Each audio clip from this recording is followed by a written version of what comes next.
옆 사람 보고요, 활짝 눈미소로 활짝 웃으면서 대화로 칭찬합니다. 인사합니다. 사랑하는 성도님, 갑자기 추워졌습니다. 코로나 조심, 감기 조심하세요.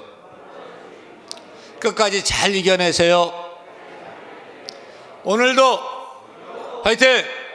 다시 한번 오늘도 화이팅! 오늘도 화이팅 하시기 바랍니다. 오늘 설교 제목은 따라합니다. 행복이 아니라 거룩. 행복이 아니라 거룩. 사람들은 모두가 행복해지기를 원합니다. 교회 다니는 사람도 인생의 목표를 행복이라고 합니다.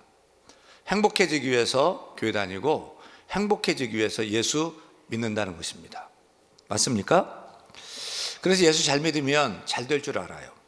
문제가 없고 형통하고 행복할 줄 압니다. 그런데 어때요? 신앙인도 세상 사람들과 똑같이 문제를 당합니다. 갈등이 있고 갈등이 지속되고 병들고 고난을 당합니다. 그럴 때 우리는 당황합니다.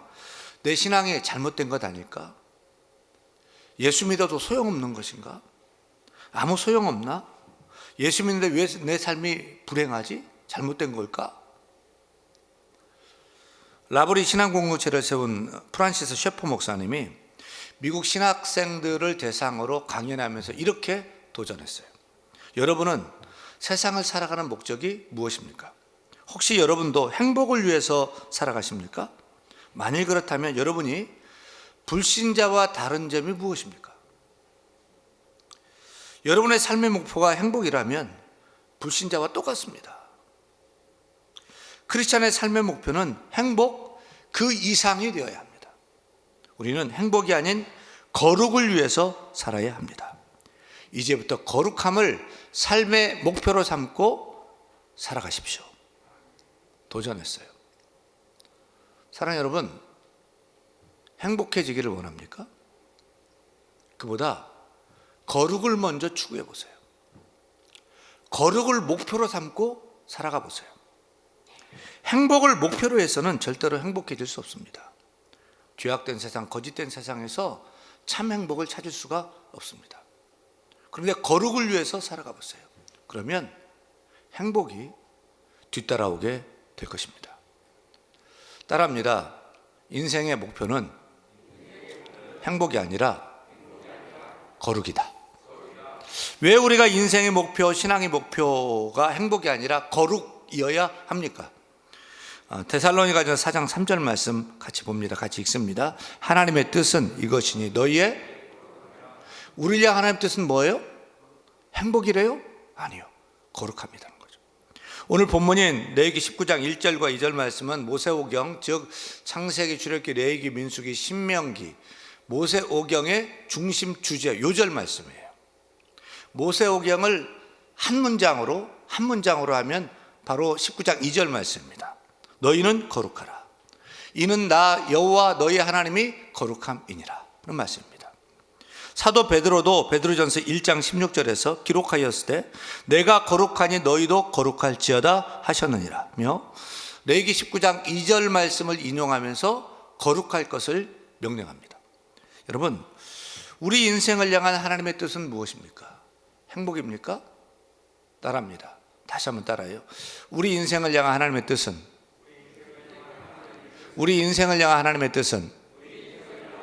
행복이 아니라 거룩이다.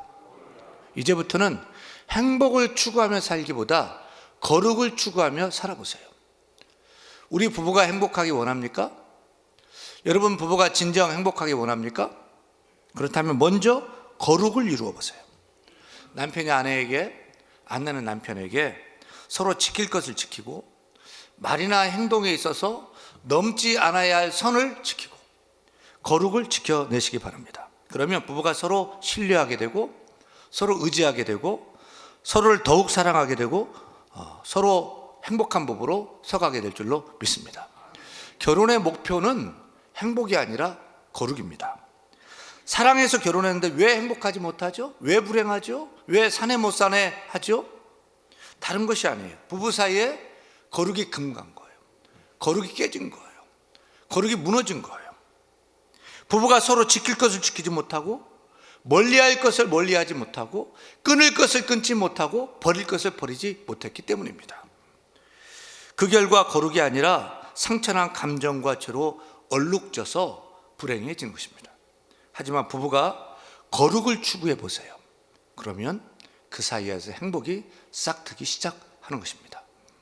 사랑하는 여러분, 우리를 향한 하나님의 뜻은 행복이 아니라 거룩입니다. 우리 가정도, 우리의 자녀도, 우리의 교회도 거룩을 추구하며 나가야 할 것입니다. 만일 이 땅에 사는 우리를 향한 하나님의 뜻이 행복이라면 우리는 아무런 문제가 없어야 돼요. 아프지도 않고 늙지도 않고 형통하고 필요한 것은 다 충분하게 공급되어야 할 것입니다. 하지만 이 땅에 사는 우리 성도들도 여전히 문제 만나요. 아프고 병들고 갈등은 지속되고 좌절하고 슬퍼하고 결국은 죽습니다. 왜 하나님 우리 인생에게 이런 어려움, 왜 이런 고난을 허락하실까요? 왜냐하면 우리 인생을 향한 목적이 행복이 아니라 거룩이기 때문입니다. 따라서 우리가 고난을 만났을 때, 병들었을 때, 문제를 만날 때 거룩하신 하나님을 찾아야 하는 거예요. 내 힘으로 감당할 수 없는 시험 앞에서 우리가 하나님을 간절히 찾아야 할 것입니다. 우리는 거룩하신 하나님 앞에서 우리 자신을 돌아봐야 돼요. 내가 하나님 앞에 떨어진 것이 무엇인가? 교만한 것, 잘못한 것, 불순종한 것이 무엇인가? 돌아보면서 죄를 회개해야 할 것입니다. 붙들었던 것 이제는 내려놓고, 포기할 것을 포기하고, 나 자신을 깎고 나 자신을 꺾고 변화되어야 돼요. 나는 죽고 예수님이 내 안에서 살아 역사함으로 나 자신도 모르게, 나도 모르게 조금씩 하나님을 닮아가고 예수님을 닮아가는 거룩한 성도로 세워져 가야 할 줄로 믿습니다. 자녀는 부모님을 닮게 되어 있습니다. 아들을 알려면 아버지를 보면 돼요. 그래서 그 아들의 그 아버지의 그 아들 이란 말이 있습니다. 그 딸은 어머니를 닮기 때문에 어머니가 그러하면 딸도 그러한 것입니다. 하여간 닮은 데가 없으면 발가락이라도 닮게 돼 있어요. 그렇다면 하나님의 자녀된 우리는 누구를 닮아야 될까요? 우리가 하나님의 자녀인데 누구를 닮아야죠? 바로 거룩하신 아버지 하나님 아버지를 닮아가야 할 것입니다. 그래 내가 거룩하니 너희도 거룩할지어다고 말씀하시는 것이죠. 아멘입니까? 사랑하는 여러분, 거룩하십시다. 거룩하십시다. 하나님이 거룩하시니, 아버지가 거룩하시니 자녀된 우리가 거룩해져야 할 것입니다. 날마다 거룩해져 가야 할 것입니다. 기억하세요. 우리 인생과 신앙의 목표는 행복이 아니라 거룩입니다. 따라서 우리는 거룩하기 위해서는 거룩이 무엇인지를 잘 알아야 됩니다. 거룩은 무엇입니까? 무엇이 거룩입니까? 일반적으로 거룩은 보통 사람들과 달리 높고 높은 도덕적 경지에 올라서 일반 사람이 범접할 수 없는 차원이 다른 그런 성스러운 경지의 상태를 거룩이라고 생각을 합니다. 세계 4대 성인 누구죠? 공자, 석가모니, 예수, 소크라테스. 이런 분들은 우리 평범한 사람들이 도저히 따라갈 수 없는 성스러운 경지의 그런 삶을 산 분들이거든요. 그러나 성경에서 말하는 거룩은 이런 높은 도덕적 삶을 의미하지 않습니다. 성경 원어로 거룩은 카도시인데 그 뜻은 따라합니다. 구별되다. 그러니까 성경에서 거룩의 의미는 성스럽다는 의미보다는 구별되다 이런 의미에 더 방점을 두고 있는 거예요. 성경에서 거룩이라는 말이 제일 처음 나오는 것이 어디죠? 어디에서 성경에 거룩이 제일 처음 나올까요? 창세기 2장 3절에 보면 이렇게 나옵니다. 하나님이 그 일곱째 날을 복되게 하사 거룩하게 하셨으니 하면서 거룩이라는 단어가 등장을 하는 거예요. 아시다시피 하나님은 7일 중에 마지막 일곱째 날을 따로 구별하여 거룩하게 하셨어요. 7일 동안 6일 동안 열심히 창조하시고 일하셨다가 7일째는 쉬시며 안식하셨다는 것입니다. 그러니까 이 일곱째 날은 원래부터 특별했던 날이 아니에요. 일곱째 7일 안식일이 되니까 비 오다가 그치고 막 춥다가 막 해가 곱절이나 따뜻해지고 밝게 비치고 다른 날보다 낮이 막 길어지고 밥 먹어도 배 안 고프고 이런 날이 아니에요. 다른 날과 다를 게 없어요. 그런데 일곱째 날은 다른 날과 구별되는 것이 두 가지가 있어요. 첫째는 하나님께서 이 날을 꼭 집어서 선택해서 다른 6일과는 다르게 구별하셨다는 거예요. 그렇다고 이 날이 뭐 특별해서 구별한 게 아니에요. 똑같은 날이에요. 하나님께서 일곱째 날을 그런데 특별히 선택해서 다른 날과 구별하는 거예요.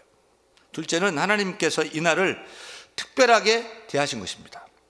하나님은 일곱째 날에는 다른 날과는 달리 6일 동안 열심히 창조하고 일했는데 그 7일째는, 정하신 7일째는 일하지 않고 안식하셨으니 너희도 6일간은 열심히 일하고 7일째는 쉬고 안식하고 예배하라 하신 것입니다. 이런 사실은 출애굽기 3장 5절에서도 찾아볼 수 있어요. 하나님께서 호렙산에서 양치던 모세를 부르실 때 하신 말씀인데요, 같이 한번 읽습니다. 하나님이 이르시되 이리로 가까이 오지 말라. 내가 선 곳은 거룩한 땅이니 내 발에서 신을 벗으라. 말씀 그대로 하나님께서는 모세가 선 그 땅이 거룩한 땅이라는 거죠. 원래 그것이 거룩한 땅이었습니까? 그렇지 않아요. 뭐 그것이 특별하게 깨끗하고 보석이 반짝반짝거리고 막 금이 나오는 그런 땅 아니에요.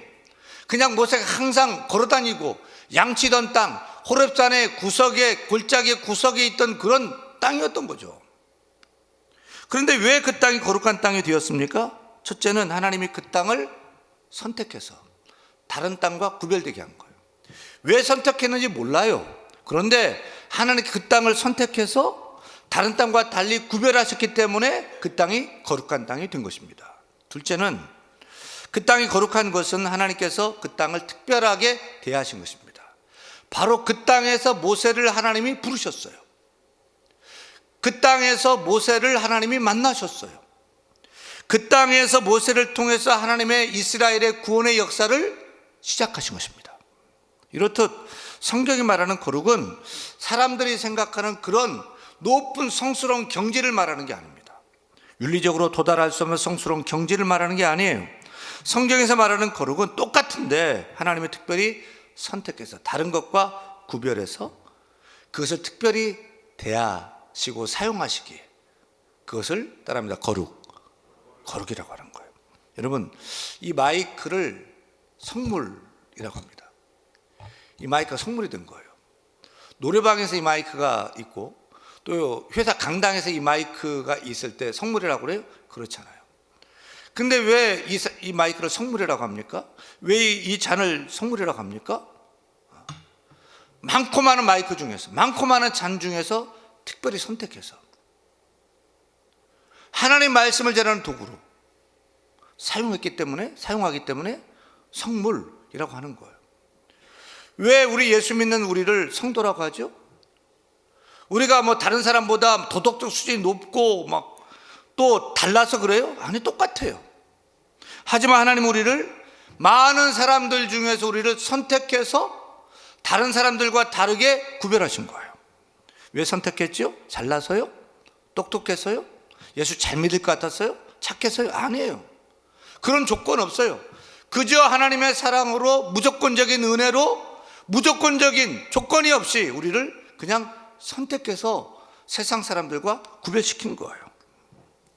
그리고 우리를 많고 많은 사람들 중에서 성도라 부르시고 예수 믿게 하시고 죄사함 받게 하시고 하나님의 자녀 되게 하시고 천국 백성으로 살아가게 하신 줄로 믿습니다.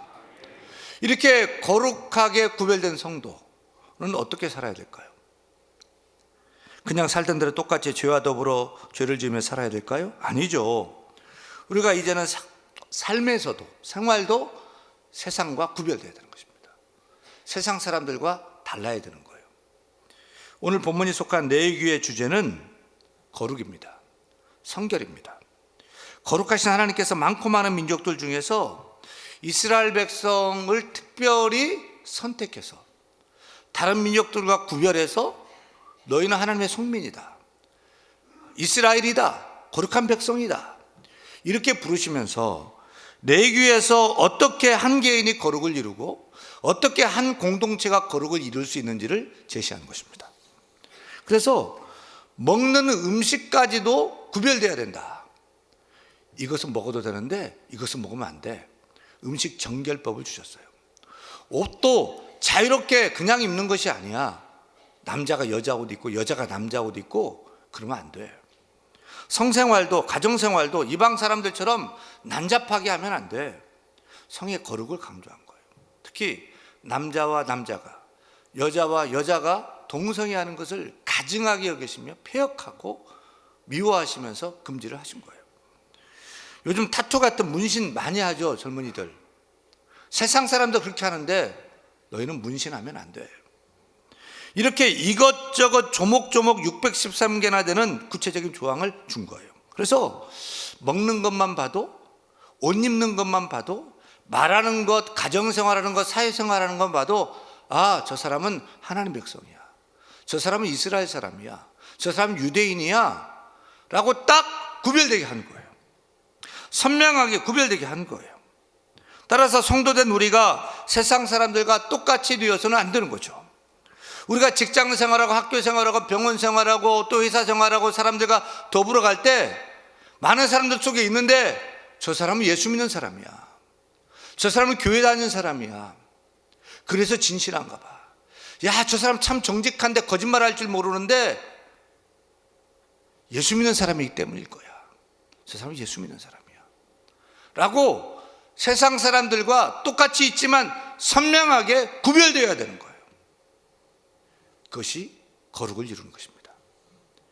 특별히 오늘 우리가 읽은 레위기 19장은 우리가 죄를 짓지 않고 죄와 거리두기를 하는 것을 넘어서서 더욱더 적극적으로 선을 행하고 사랑을 행하는 행동으로 거룩을 이루라고 명령하고 있습니다.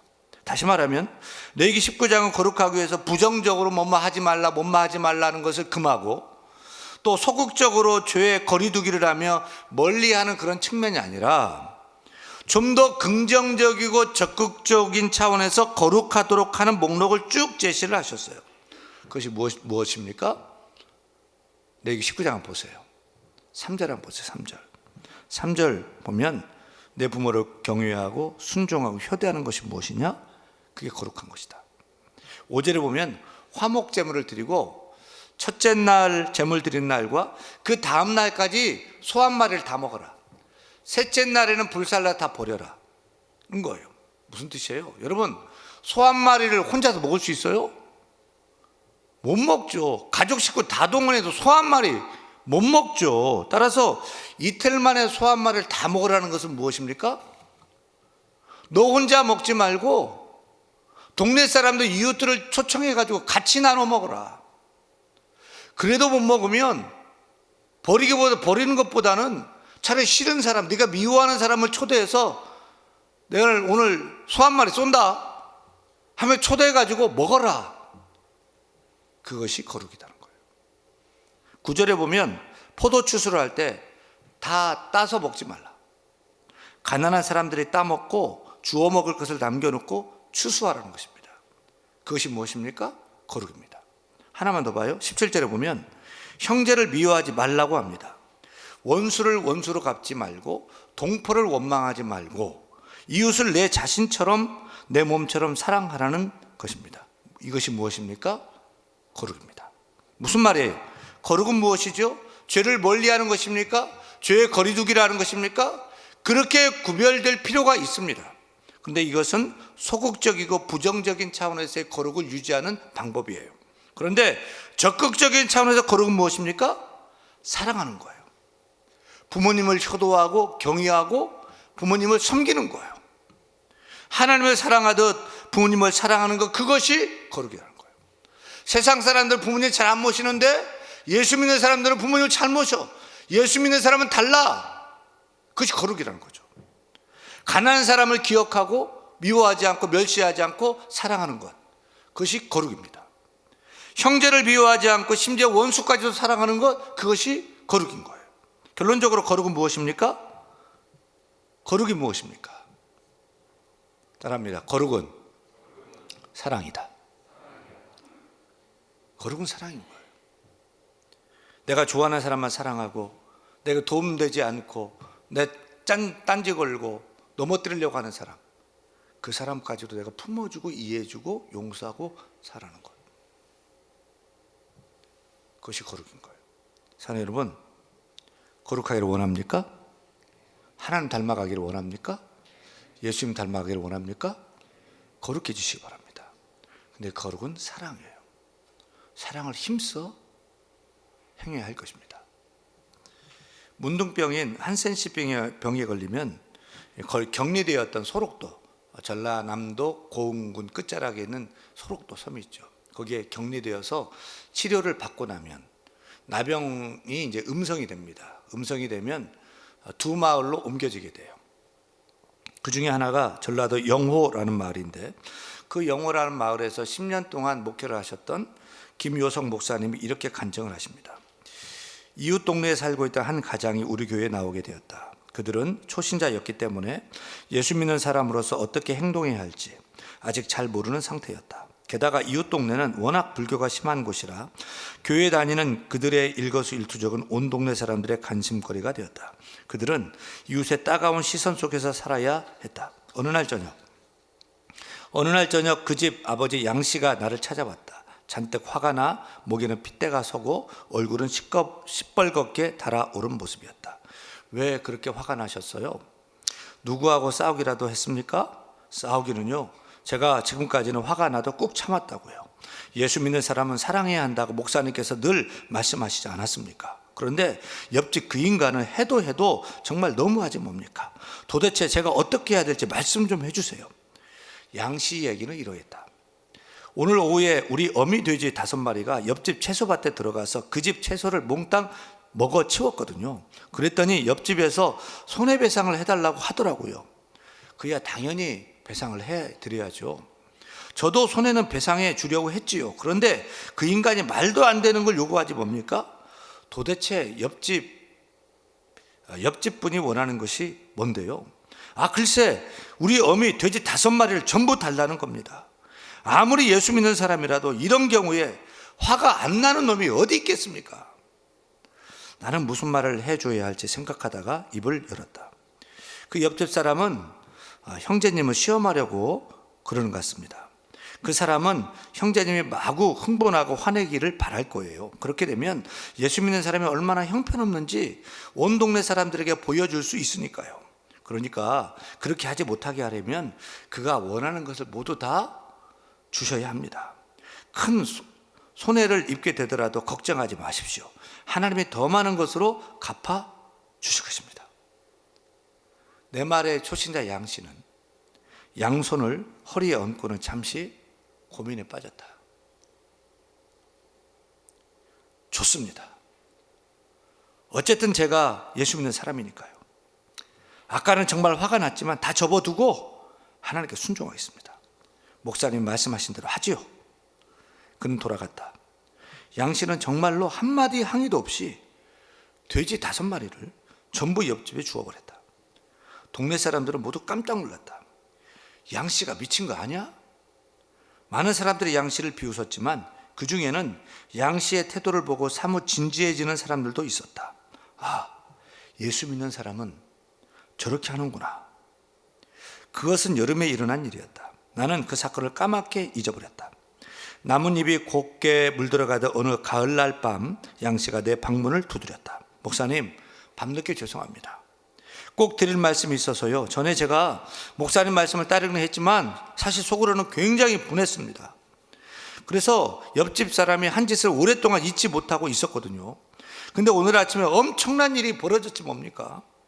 글쎄, 옆집 황소 7마리가 우리 집 밭에서 실컷 뜯어먹고 있는 겁니다. 그런데 옆집 사람이 그걸 보고 양심의 가책을 받았는지 저한테 와서 난처한 얼굴로 이러는 겁니다. 양씨, 어떻게 배상해야 할까요? 처음 생각 같아서는 그 황소 7마리를 냅다 끌어오고 싶었죠. 하지만 목사님께 먼저 여쭈어봐야 할 것 같아서 이렇게 달려왔습니다. 목사님, 이제 제가 이겼죠? 돼지 5마리에 황소 7마리라니. 목사님 말씀대로 하나님은 정말 제가 이런 것보다 더 많이 주셨습니다. 그렇지 않습니까? 양씨 얼굴은 커다란 이익을 얻게 되리라는 기대감으로 빛나고 있었다. 그러나 나는 그의 기대를 저버릴 수밖에 없었다. 사랑하는 형제님은 예수 믿는 사람입니다. 악을 악으로 갚지 마십시오. 안갚음을 하려는 마음을 버리시고 그분에게 용서하는 마음을 보여주십시오. 형제님이 하나님의 뜻에 순종할 때 하나님께서는 더 많은 것으로 갚아주신다는 것을 알게 될 것입니다. 양 씨 얼굴이 갑자기 침울해졌다. 그는 맥 빠진 모습으로 돌아갔다. 그러나 그 다음날 저녁 양 씨는 또 한 번 신이 나서 나를 찾아왔다. 목사님, 말씀이 또 맞았어요. 하나님이 정말 더 풍성하게 주셨습니다. 어제 목사님 말씀하신 대로 옆집 사람에게 아무런 배상도 받지 않았거든요. 그런데 오늘 오후에 그 사람이 돼지 90마리를 끌고 우리 집에 왔지 뭡니까? 그러면서 하는 말이, 이 돼지 전부 자네일 걸세. 내가 자네 때문에 지난밤에 한숨도 못 잤어. 지난번 일로 틀림없이 화가 잔뜩 나 있었을 텐데 왜 내 황소를 달라고 하지 않느냔 말이야. 내가 그걸 생각하느라고 머리가 다 빠개지는 것 같다. 자네 돼지가 낳은 새끼 18마리까지 다 빼서 내 돼지 90마리 전부를 데려왔으니 다 가져가게. 그리고 이제부터는 이웃끼리 잘 지내보세. 양씨는 예기치 않은 이 얘기를 듣고 흥분해서 나한테 뛰어온 것이다. 생각해 보세요. 벼랑간에 이렇게 많은 돼지를 되돌려 받은 것도 굉장하지만 지금까지 옆집에서 그놈들 전부를 먹인 먹이를 생각하면 정말 하나님이 제가 손해본 것보다 훨씬 더 많이 주셨지 뭡니까? 이제 저는 확실히 하나님을 믿습니다. 그런데 목사님, 이것보다 더 좋은 일이 뭔지 압니까? 마을 전체가 우리를 예수 믿는 사람으로 인정하게 된 것입니다. 이거야말로 하나님께 받은 최고의 선물이 아니겠습니까? 사랑하는 여러분, 우리는 누구입니까? 우리는 누구입니까? 우리는 예수 믿는 크리스천입니다. 주님의 길을 따르는 크리스천입니다. 우리는 하나님의 자녀인 것입니다. 그렇다면 내 욕심, 내 유익, 내 이익만을 추구하는 그 행복을 쫓는 것이 아니라 예수 믿는 크리스천답게 세상 사람들과의 방식이 다르게 구별되게 사랑하며 살아보시지 않겠습니까? 왜냐하면 우리 인생의 목표, 신앙의 목표는 행복이 아니라 거룩이기 때문입니다. 부모를 공경하고 이웃을 사랑하고 없는 자를 품고 원수까지도 사랑하며 세상 사람들과 선명하게 구별되는 삶을 살 때 손해볼까요? 손해볼 수도 있죠. 하지만 내 속에서 주께 주시는 행복이 솟구쳐 올라올 것입니다. 왜 그럴까요? 거룩하면 행복해지기 때문입니다. 우리 인생의 목표, 신앙의 목표는 행복이 아니라 거룩입니다. 우리 다 자리에 일어나서 신실하게, 진실하게, 거룩하게 살게 하소서. 찬양하겠습니다.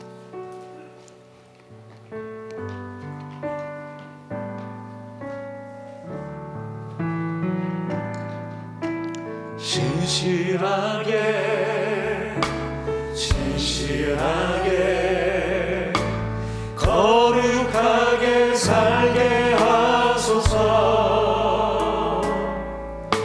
신실하게, 진실하게, 거룩하게 살게 하소서. 신실하게, 진실하게, 신실하게, 진실하게, 거룩하게 살게 하소서. 신실하게, 진실하게, 거룩하게 살게 하소서.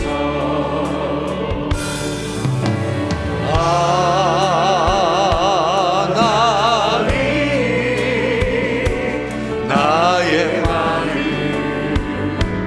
만져 주소서.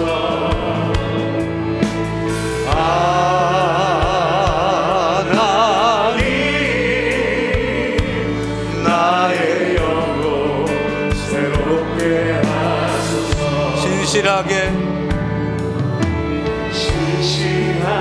진실하게 거룩하게 살게 하소서. 거룩하게 살게 하소서. 진실하게 진실하게 거룩하게 살게 하소서. 하나님,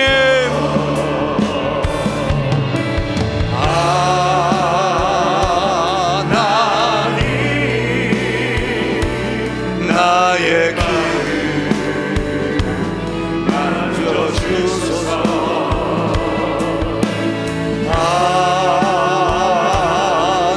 하나님,